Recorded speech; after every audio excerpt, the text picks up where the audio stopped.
আমার মনে হয় যেই জাতি সবচাইতে বেশি পাথর খেত সেই জাতির নাম হলো বাউল সম্প্রদায়।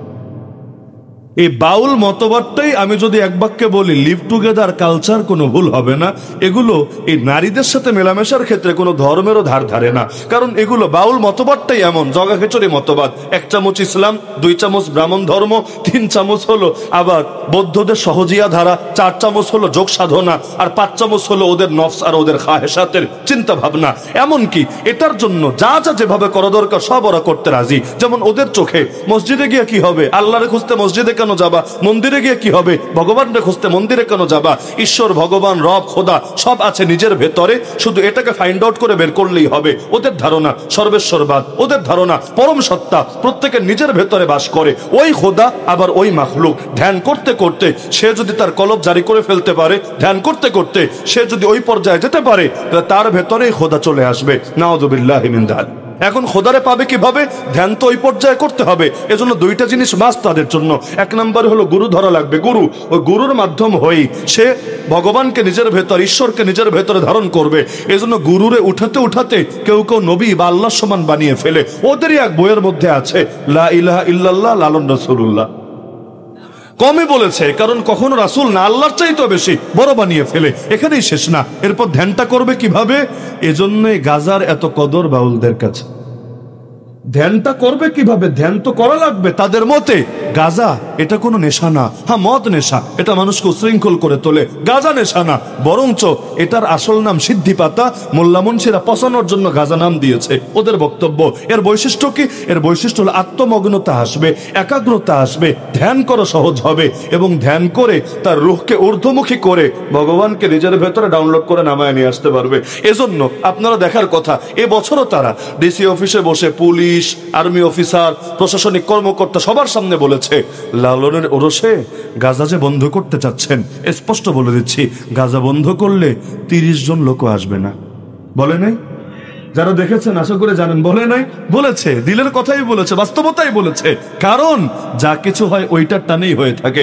এমনকি বাউল শব্দটা এসেছেই সংস্কৃত ভাষার বাতুল থেকে, আর বাতুল মানেই হলো পাগল, উন্মাদ। ওইখান থেকে বাউল এসেছে। তো পাগল হতে চাইলে, তার ছেঁড়া হতে চাইলে কিছু পিনিক উঠানোর জন্য তো খাওয়াই লাগবে। তো এই জালেমরা এতটা নিকৃষ্ট পর্যায়ে উপনীত হয়েছে, এরা নারীর সাথে মিলন করাকেও খোদাকে পাওয়ার, খোদার প্রেমে ডুব দেওয়ার সিঁড়ি বানিয়ে নিয়েছে। এমনকি এই ক্ষেত্রে পর্যন্ত এরা এত বাড়া বেড়ে গিয়েছে, নারীর মাসিক খাওয়াকে পর্যন্ত, মাসিকের রক্ত খাওয়াকে পর্যন্ত ওরা ওদের বাউল ধর্মের অংশ বানিয়েছে। ওই কোন কোন ধর্মের লোকেরা যেমন গরুর মুত খায়, খায় না? নিজেরা খায় খায়, চান্স পাইলে অন্যরাও খাওয়ায় দেয়, মিষ্টির ভেতর দিয়ে, দইয়ের ভেতর দিয়ে, রসমালের ভেতর দিয়ে। এ জালেমরা তাও তো, ওরা তো গরুরটা খায়, একটা লেভেলে আছে। এগুলো গরুরটা না, কেউ কেউ নিজেরটা পর্যন্ত খাওয়াকে ওদের বিভিন্ন রোগের শেফার মাধ্যম বানিয়েছে। মানে এগুলো যে কোন নিকৃষ্ট মতবাদ! আপনি যদি পড়াশোনা করেন ওদেরকে নিয়ে, ভদ্র মানুষের বমি আসবে, বমি। আমি বাস্তবেই বলছি, ভদ্র মানুষের বমি আসবে।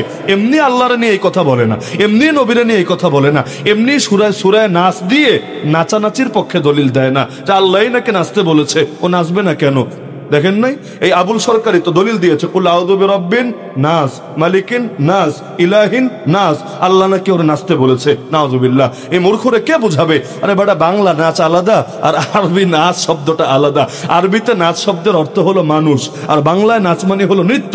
শব্দই তো আলাদা, ভাষাই তো আলাদা। কিন্তু কি দিয়া যে কি দলিল দেয় তার সেরা মাথায় তো ধরেই না। পাবনায় জায়গা নাই, নাহলে এই বাউলগুলোরে পাবনায় ঢোকানোর দরকার ছিল। এছাড়া বিকল্প সমাধান হতে পারে না। ফিলিংসটা ওই রকমই, কারণ সারা জীবন ফ্লোরে শুয়েছি, ওইখানেও গিয়ে ফ্লোরে। সারা জীবন কওমি মাদ্রাসার খাওন তো মাশাআল্লাহ, খাবার দেখেন নাই, ওই ডাইল ভাত খেয়েছি, ওইখানে গিয়েও ডাইল ভাত বটে। মানে আমাদের জন্য পরিবেশটা নতুন না। মাঝে মাঝে মনে হতো বোর্ডিং এ আছি, হুজুররা সারাদিন লক আপ করে রেখেছে, তালা মেরে রেখেছে, এখন বয়া বয়া কোরআন শরীফ পড়তে হবে, কিতাব পড়তে হবে, এইটাই আমাদের কাজ। ফিরে গিয়েছে অতীত যুগে। আর বড় লোকের ছেলেপেলে যারা ছিল, এসি রুম ছাড়া থাকতেই পারে না, আছে না অনেকে, এসি রুম ছাড়া থাকতেই পারে না, ফ্লোরে শুইতেই পারে না, মানুষের সামনে একসাথে মিলেমিশে থাকা খাওয়ায়ও অভ্যস্ত না। এমনকি বাথরুম, রুমের মধ্যেই তো বাথরুম, জেলের ভেতর জেল, তার নাম সেল। ওই ছোট ছোট কন্ডেম সেলে নিয়ে রাখতো, রুমের ভেতরই বাথরুম, হাফ দেয়াল দিয়ে। এগুলোতে বসে, মানে বাথরুম করলে গন্ধও ঢুকবে ভেতরে, আওয়াজও আসবে ভেতরে। এগুলোতে তাদের বসারও দেখা যেত রুচি হতো না, বড় কষ্ট হতো। একই জেলে তো গরিব মানুষ যেভাবে মানিয়ে নিতে পারছে, বা পরিবেশে যারা আগ থেকে অভ্যস্ত, তারা যেভাবে ম্যাচ খাচ্ছে, বড় লোকের জন্য এটা বড় জটিল, বড় কঠিন হচ্ছে। এজন্য দেখেন না, এখনকার মন্ত্রী টন্ত্রী যারা আছে জেলে, এদেরকে কোর্টে আনলে দেখতে আমার মজাই লাগে। ভাবতে এমন জগতের সব কষ্ট ওদেরই হচ্ছে, আর আমাদের মনে হয় খুব মজা আর মধু হতো। এমনকি আর্মি অফিসাররা এই জমিদারগুলোর জন্য তো এখন সরকার প্রিজন ভ্যান দিয়েছে এসি করা, বাহ। অথচ জেলে সবচাইতে কষ্ট হলো ওই জেল থেকে যখন কোর্টে নেয়, আবার কোর্ট থেকে জেলে নেয়, গরম কারে বলে, ঢাকা শহরের ধুলাবালি, যান জট, জানটা বের হয়ে যায়।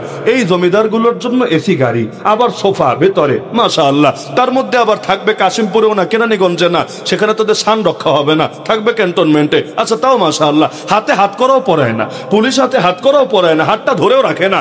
এমনি এমনি জমিদারের মতো যখন হেঁটে যায়, মনে হয় আশপাশের গুলো চৌকিদার আর এরা হলো অফিসার। আচ্ছা, তাও হলো মাশাআল্লাহ। লেকিন এখন এইটাও কষ্ট হয়, দাবি জানিয়েছে ভার্চুয়ালি হাজিরা দিলে হয় না, মানে অনলাইনে চেহারা মোবারক দেখা গেল, দূর থেকে লাব্বাইক স্যার একবার বহিলা দিল, বাস, এতে হবে না। অথচ আমাদেরকে ওঠানো হতো কিভাবে? আলেমদের দৃশ্য দেখেন নাই আপনারা? এই যে একটু আগের মাহফিল করে আসলাম যেখান থেকে, ওখানে শুয়ে আছেন মাওলানা ইকবাল। আপনাদের থেকে তো বেশি দূরে না, মাওলানা ইকবাল, তার কবরটাও আলহামদুলিল্লাহ জিয়ারত করে এসেছি এখানে। আমাদের চোখের সামনে আল্লাহর বান্দা লাশ হয়েছে। কি অপরাধ ছিল তার? অপরাধটা কি ছিল? এভাবে আলেমদেরকে যখন কোর্টেও নিত, মাথার মধ্যে হেলমেট, হাতের মধ্যে হাত করা, গায়ের মধ্যে বুলেট প্রুফ জ্যাকেট, কোমরের মধ্যে গরুর রশি, পায়ের মধ্যে আবার ডান্ডা বেরি, এরপর আবার এমন নিকৃষ্ট আচরণ, কোন আলেম দুঃখে আল্লাহু আকবার বললে এটা নিয়ে পর্যন্ত তাকে পানিশমেন্ট দেওয়া হতো। যদি কেউ দেখা করতে আসতো, তিনি দুইটা কথা বলার চেষ্টা করতেন, এর জন্য পর্যন্ত পুরো দেশ গরম করে রাখতো। নাউযুবিল্লাহি মিন যালিক। একই দেশে জাতির সর্বশ্রেষ্ঠ সন্তান আলেমদের সঙ্গে কে আচরণ করেছিল, আর এখনকার এই ফ্যাসিবাদীদের সাথে কে আচরণ করছে, দেখলে মাঝে মাঝে মনে হয় কেউ কেউ মনে হয় জেলের ভেতরেও জামাইয়া ধরে আছে। ইসলামের বিচার নিয়ে এজন্যই ওদের বড় জ্বালা। অধিকাংশ নেতা ইসলামী আইনের বিচার সমর্থন করে না। কেন জানেন? জেল দুদিন খাটবে, কি সমস্যা? আর জেলে পয়সা থাকলে তো জমিদারের হালেই থাকা যায়, সমস্যার কি আছে? আইফোন লাগলে আইফোন পাবেন, টেলিভিশন লাগলে টেলিভিশন পাবেন, খাদেম লাগলে খাদেমও পাবেন। আর কেরানীগঞ্জে তো আপনার জিম, উন্নত সেলুন, সুপার শপ থেকে শুরু করে আমাদের সময় কোনো কিছুর অভাব ছিল না। জানি না এখন কি অবস্থায় আছে, তো কি সমস্যা টাকা থাকলে? লেকিন ইসলামের আইনে বিচার হলে তো বড় ঝামেলা আছে। যেমন আমার ধারণা, মনে কষ্ট নিয়েন না, বাংলাদেশে যদি ইসলামের আইনে বিচার হতো, অধিকাংশ নেতাজির হয়তো হাতই থাকতো না। বলবেন কেন হুজুর, হাত কি পাপ করেছে? আচ্ছা, কি করলে জানি হাত কাটে? কি করলে জানি হাত কাটে? এক একজন এমন হারে চুরি করা করে, বেশি লাগে না তো 10 দিরহাম পরিমাণ চুরি করলেই হাত কাটা হয়। আর এক একজন তো পুরো দেশটাই লুটে পুটে খেয়ে শেষ করে ফেলেছে হাত কাটার হিড়িক পড়ে গেলে। আর ইসলামে আবার চিপায় চাপায় নিয়ে শাস্তি দেওয়ার সিস্টেম নাই, শাস্তি দিতে হবে প্রকাশ্যে। মনে করেন জুম্মার নামাজের শেষে বাইতুল মুকাররমের সামনে গুলিস্তানের চত্বরে হাজার হাজার জনতা থাকবে, লাইভ হবে, সারা দুনিয়া দেখবে, সেখানে নেতাজির হাত মুবারক জল্লাদ এসে কোপ দিয়ে কেটে ফেলবে। এরকম একটা সাজা যদি দেওয়া হয়, দ্বিতীয়বার এলাকায় যাবে কোন মুখ নিয়ে? জাতির কাছে গিয়ে ভোট ভিক্ষা চাইবে কোন মুখ নিয়ে? এইরকম হাত নিয়ে যদি আসে ভোট ভিক্ষা চাইতে, ভোট দিবে না জুতার বাড়ি দিবে? এজন্য তারা চিন্তা করে দুদিন জেল খাটলেও সমস্যা নেই, বের হয়ে চলে আসবে, সিল তো লাগবে না। লেকিন হাত মোবারকে যদি নাই হয়ে যায়, বড় ঝামেলা আছে। খালি হাত যাবে না রে ভাই, বিয়া করার পরও কতজন আকামার ছাড়তে পারে না, এরপরও ঠিকই সেই আমল চালিয়ে যেতে থাকে।